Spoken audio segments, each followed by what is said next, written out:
Fire it up. Hello, and welcome again to Harley Fat Boy Diaries.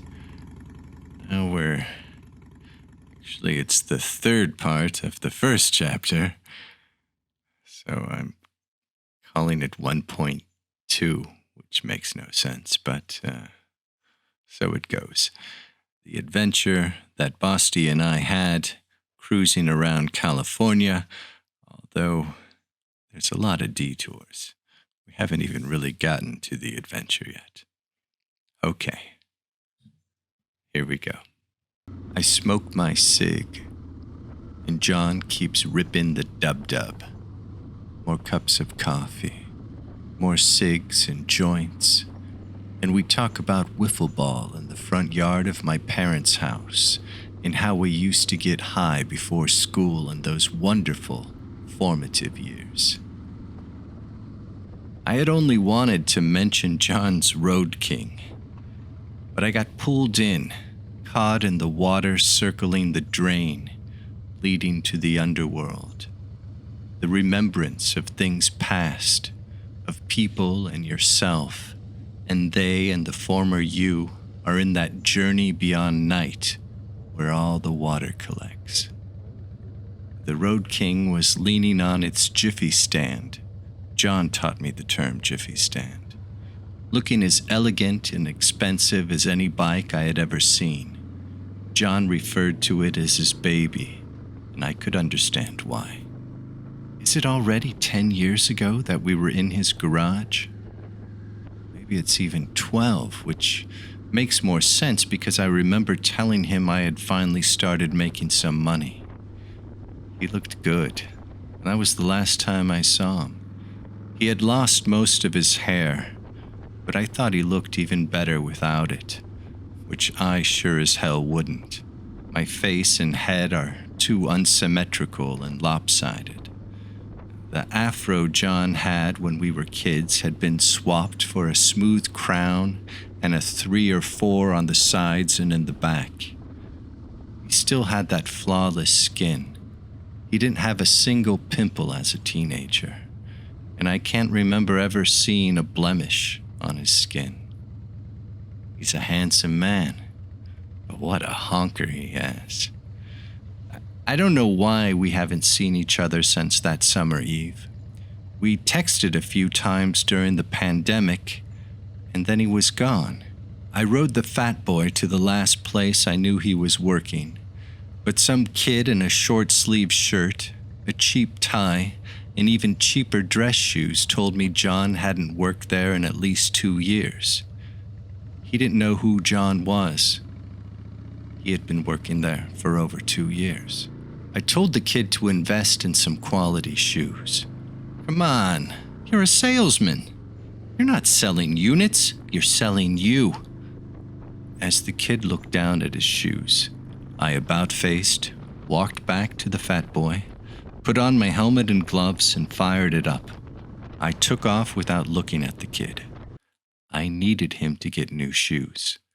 Few things in life sadden me more than seeing a man in rubber-soled dress shoes. I roared across town to the house where John and I drank coffee and smoked in his air-conditioned garage. I knew he wouldn't be there. I didn't know how I knew, but I did.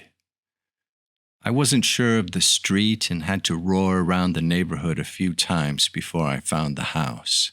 Up and down streets, U-turns, and I roared past 2 teenage girls walking a dog at least 3 times. And each time, I made sure I looked straight ahead so I wouldn't be accused of being a dirty old man. I especially didn't want to accuse myself of being one, which is a rather sad and scabrous commentary on our society, on the ridiculousness of the human animal. But that's why we're so entertaining. I finally found his house as I was about to give up. I rang the doorbell, and a woman around my age opened the front door after nearly a minute had passed. She was probably debating whether opening the door to a stranger on a loud motorcycle on a late Sunday afternoon was prudent. She told me John and his family had moved out shortly before she bought it 2 years ago. She matter-of-factly informed me that it had seemed to her that they were in a rush to leave, and she did not know where they had moved. Was it matter-of-factly or overly earnest? "Ma'am, what are you hiding about John and his family?" I asked. "What? Huh?" she stammered. "I don't understand your question." With a wink, I gave her an, "Uh-huh. I'm sure I'll be seeing you again, ma'am," in what I hoped was a humorous gumshoe voice from L.A. in the 40s, and walked away. The woman may have been a bit angsty at first because of the motorcycle, but I clocked her as intelligent enough to know that I was playing.